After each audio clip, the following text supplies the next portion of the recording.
Don't go into a first date trying to impress a woman. Go into the date trying to get to know her. I treat every first date as if I'm Oprah Winfrey. I'm a popular talk show host and I have this famous guest on my show and I'm very interested in everything about her. That is how you get more second dates. That's also how you close more first dates on the first night. Now, people love to talk about themselves, especially women. So once you get her opening up, you're good. Be a mirror. Whatever her interests are, even if you're not interested in that same exact field, find something related to it that you're knowledgeable about and mention it. I love to be a mirror. One of my favorite responses when a woman says, "What's my type?"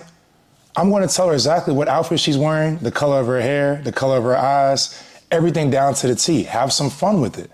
But you see, I'm not spending that time trying to prove who I am. I'm just spending that time trying to get to know her and trying to have fun.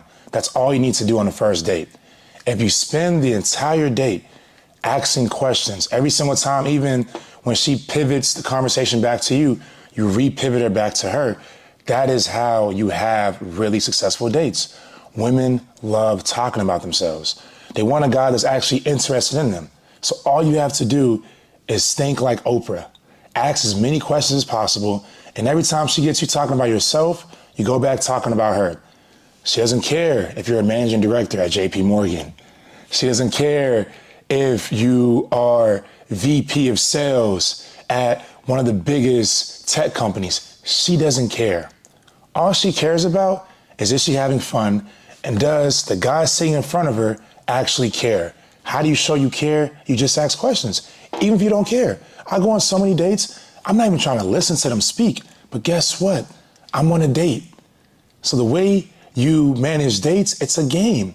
In that game, the only way you win is to be a talk show host and ask so many questions. Get her talking, keep her talking. She's going to literally tell you everything about her strengths, her weaknesses. So even if you're looking for these particular red flags, you can get all this information out of her all on the first date. But you won't get that if you're there trying to impress her with your accolades, with your achievements, your lifestyle. She doesn't care. I can assure you, unless something you do is related to something she does, she won't care. So stop trying to impress her and just get to know her.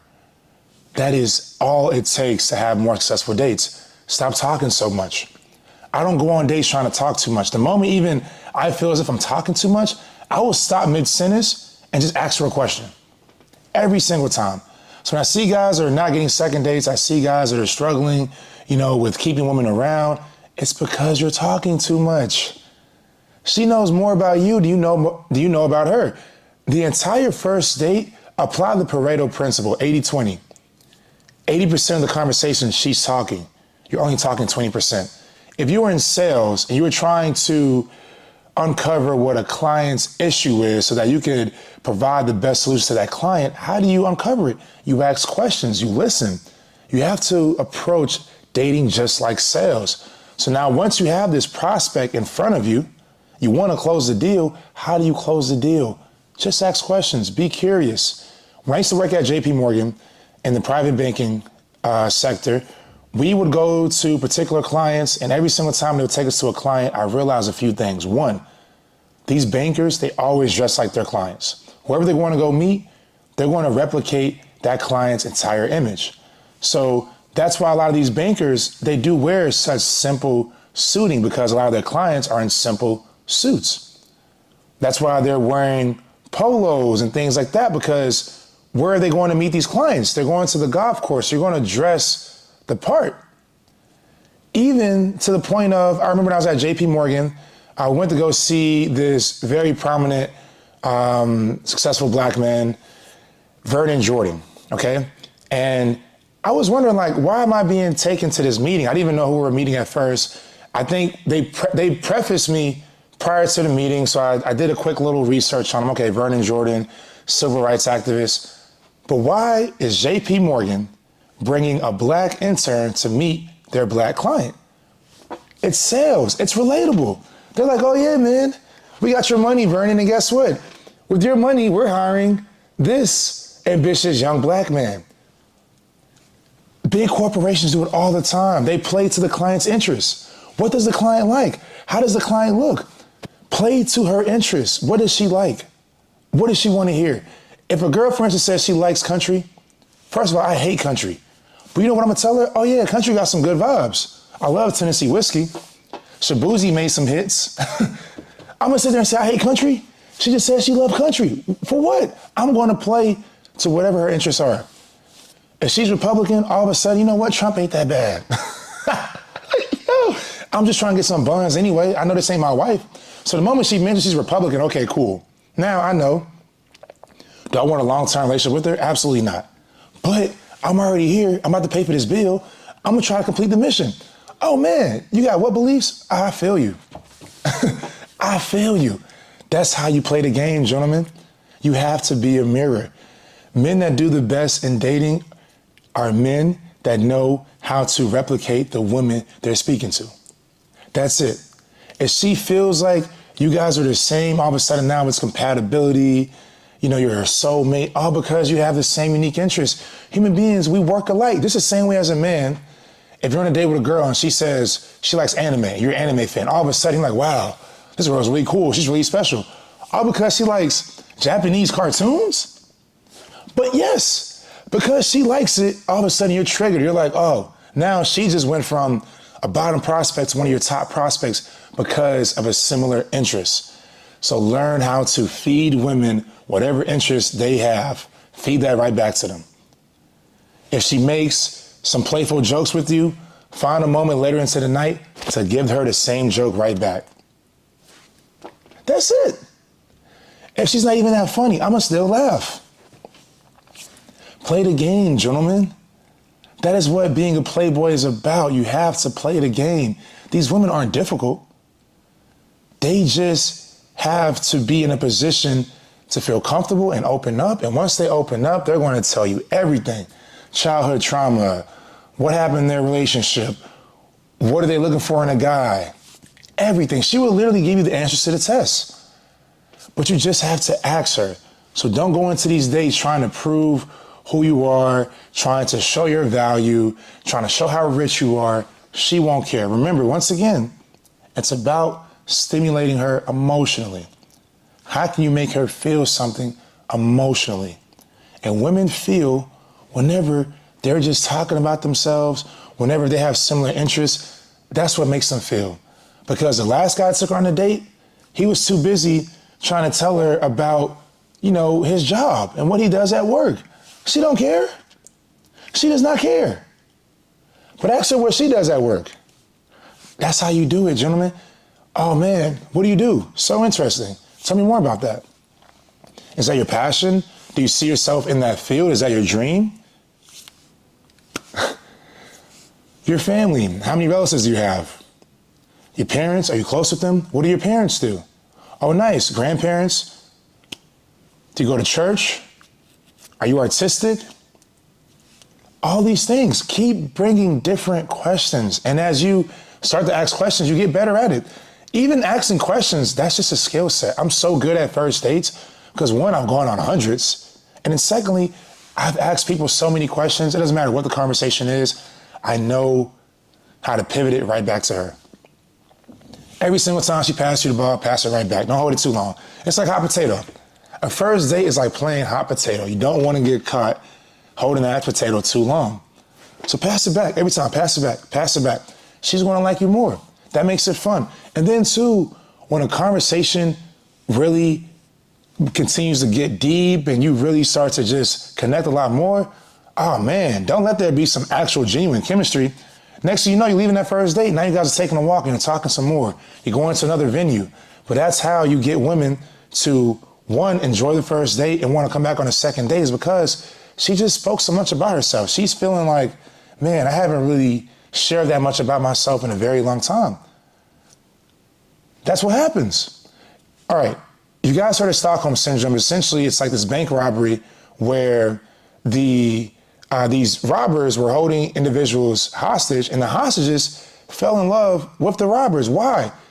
Because they shared so much of their story. They talked so much. I can only imagine in that bank room, in the vault, they were just there sharing their traumas, their pain, why they're robbing them, what they need. They're probably talking about a family member that's sick, a kid that's sick, but they're sharing so much information with them that that person now begins to like them. The hostages love their abusers. They connect with their abusers all because the questions. I'm sure the bank robbers too were asking them, where are you from? What's your family like? Oh man, I got a similar situation. Oh yeah, I got a kid too. Oh yeah, my son is also this age. They literally turned these individuals who should have been pressing charges on them, but once the robbery is over, they didn't want anything to do. They were like, no, it's fine. It's okay. How did the Stockholm Syndrome happen? How are you able to make your victims sympathize with you? How do you make them feel for you? You connect with them.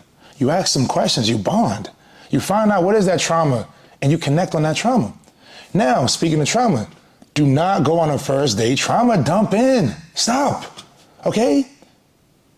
Stop, okay? Unless she asks you what happened in your last relationship, you don't need to lead off with, oh yeah, I got cheated on. Don't talk about it, okay? Even I got cheated on in my last relationship, but I only talk about it when a woman asks me what happened. I don't go into, me being a boy that lost his mother at 1. Now, if she asks about my mom, I'm gonna tell her, but I don't lead with my trauma. I keep it to myself. Only reveal it when she asks you, but do not trauma dump. That's not making her wet. The coochie not getting moist off of you talking about your dad walked out of your life. She don't care, brother. She about to walk out of your life next too. Because now she's like, there's a pattern. There's a reason probably why your dad left. She needs to leave too. That's not encouraging to her, okay? That's not fun. Just have fun, ask a lot of questions. Girls want to have fun and they want to talk about themselves. So next time you're on a date, think like Oprah Winfrey.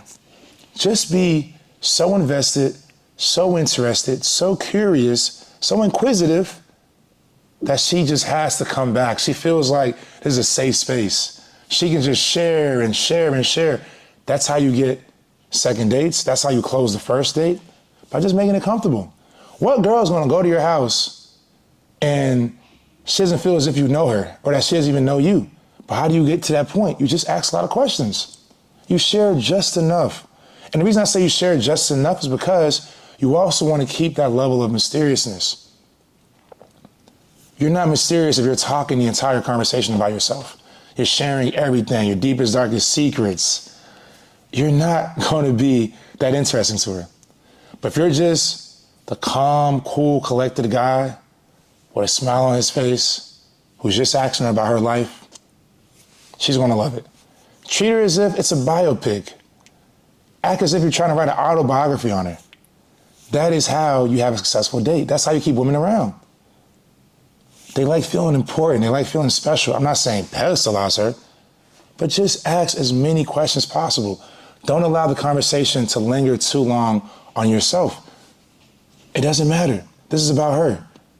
The first date, every single date is about her. It's about her. Make the conversation about her. There's so many things you can ask. School, her background. We can even talk about where's her family from if she looks like she's a different ethnic race. So many different things. What type of men is she like? What turns her off? What happened in the last relationship that it ended? All she wants to talk about is herself. So ask her questions about herself, and you will keep that woman around for as long as you want. So if you're struggling with your first execution, you want to improve your banter, you want to, improve the close rate on first dates, you want to have more second dates, or you just want to keep a woman around, you got to be interested. You got to ask questions. Open-ended questions. It keeps her talking. It keeps the conversation flowing. Now, if you're struggling with your framework, that's what I help men do. I coach men on not only being able to take off the layers of who that woman is, but to leave a form of mystique that begs her to question, who is this guy? I want to know more. He's so interesting. It should feel like she just touched the surface level of who you are. That's how you keep her coming back for more. But if she leaves that date feeling as if she knows you inside out, she solved the puzzle. She wants a new puzzle. She wants a new challenge. Keep it challenging. Keep her on her toes. That is how you secure the woman you want. That's the Playboy lifestyle. Being able to walk into a room and making that woman open up about her entire life. And if you want to master that art, I want you to click the link below and apply for Trust Fund Baddies Academy. I'm going to give you every single detail about female psychology so that you honestly become a mastermind when dealing with women anywhere in the world. Trust Fund Baddies only.